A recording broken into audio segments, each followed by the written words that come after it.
I didn't scream, I didn't beg when my own son sent me to an old age home. I smiled because he thought he took everything from me, my house, my pride, my freedom.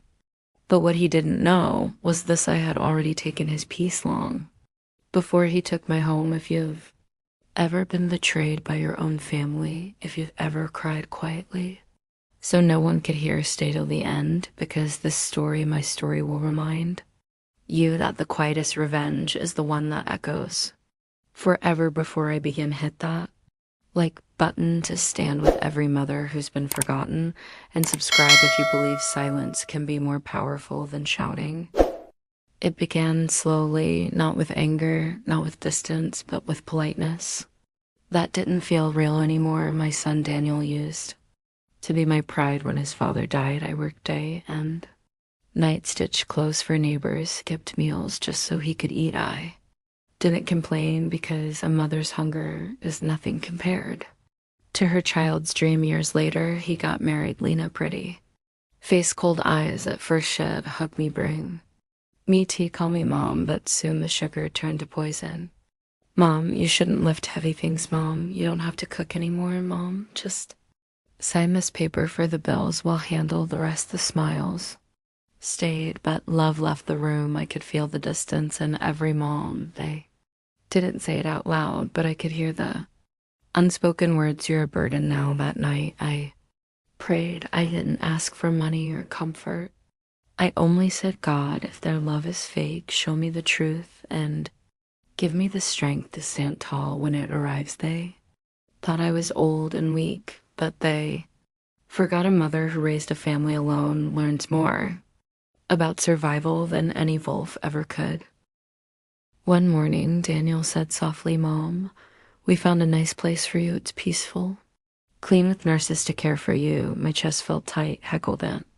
Even say the word old age homeliness. Stood beside him smiling. Like this was kindness. I looked at them, my son and his wife, and realized something terrifying. They were it, sending me away because they couldn't care for me. They were sending me away because they didn't want to. The car ride was long and silent. I watched the city blur through the window, the same streets where I once walked, holding his tiny hand, and now the same hands that once clung to me for safety were dropping me off like baggage. Oil be fine here, Mom, he said, well, visit. But deep down I knew they wouldn't. When the car left, I stood in the rain, clutching my small bag, feeling every drop like a slap inside. The smell of disinfectant burned my nose. Old people stared blankly from their chairs, ghosts still breathing.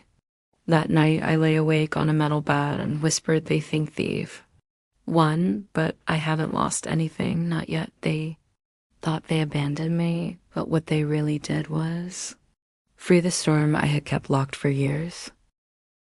Let me tell you a secret. A mother may forgive a child 1,000 times, but she always remembers the first time he lied. Years ago, I had noticed Daniel's greed. Had asked, Mom, what will happen to this house after you? Had joke, when you're old, it'll take care of everything. But even then I could see the hunger in his eyes, not for love, but for ownership. So I made a plan quietly, carefully, without a word to anyone. With my late husband's lawyer, I created 2 sets of property papers, one fake, the one I signed for Daniel, the other, the real one, transferring my house to a woman's charity run by my oldest friend, Margaret. I placed the real papers in my wooden drawer, the one I never let anyone touch. And I waited. Years later, when Daniel tried to sell the house, the land registry called him in and said, Sir, you didn't own this property. It belongs to the Margaret Women's Foundation. His face turned pale. He shouted, cursed, demanded an explanation. But truth doesn't argue. It just shows up quietly and ruins your lies. Lena left him soon after, embarrassed, and broke the neighbors. Whispered the community, shunned him. He had money, then he had none. He had pride, then he had shame. And May was sitting in my little chair at the old age home, sipping tea, watching the sunset, and thinking, I didn't need to raise my voice. I just needed to raise my wisdom. They took my home, thinking ruined my peace, but in the end, I took their peace and built my heaven with it. A year later, I felt ill before my final breath. I handed my lawyer a sealed letter, deliver this after I'm gone.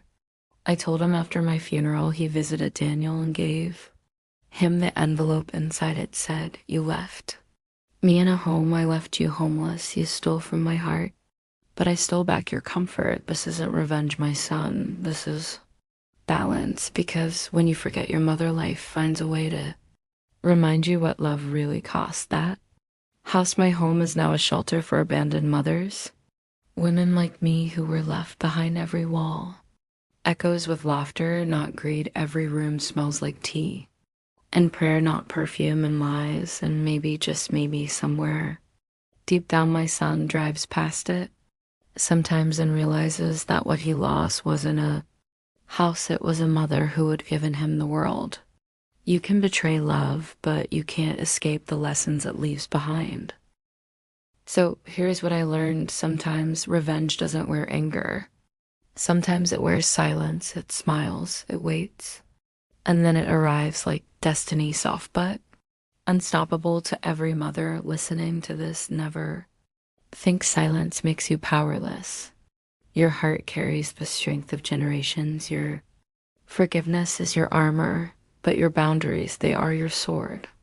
And to every child who still has a mother, call her, visit her, because when she's gone, no amount of money or property will ever fill the silence she leaves behind. Final pause. If this story touched your heart, tell me in the comments, what does justice mean to you? Hit like to stand with every mother who's been forgotten. Subscribe for more stories where silence becomes justice and karma finds its way home. And remember, the quietest hearts carry the loudest revenge.